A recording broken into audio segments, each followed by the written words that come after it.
I fischietti e i tamburi degli operai dell'Omba di Torri di Quartesolo sono tornati a farsi sentire a Vicenza. Accompagnano i loro rappresentanti all'incontro con la proprietà, da cui cercheranno di conoscere le prospettive reali dell'azienda, che ha solo ufficializzato l'avvio della procedura di licenziamento. L'azienda aveva 32-33 milioni di commesse già pronte per poter lavorare, però adesso, ora come ora, le stanno perdendo tutte perché c'è questo licenziamento collettivo che noi vogliamo bloccare il licenziamento collettivo e poter tornare a lavorare. Vogliamo lavorare!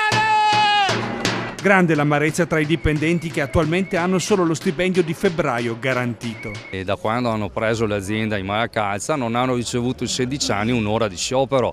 Questo vuol dire l'attaccamento e la voglia di fare delle persone che hanno lavorato in Omba e vogliono continuare a lavorare per l'azienda. Mi viene che dei groppi molto anche a livello di piangere, perché scaricati in questi livelli non è una cosa giusta in Italia. Si tenterà ancora di coinvolgere il Ministero e la Regione Veneto per estendere la possibilità di mediazione. Al momento è annunciata una nuova manifestazione davanti alla sede principale. Il grande bagaglio di competenze professionali non va disperso. Giovedì 22 andremo a Genova per manifestare davanti alla sede della ditta. La famiglia proprio vuole interrompere qui il suo rapporto e chiudere tutto entro il 26 marzo.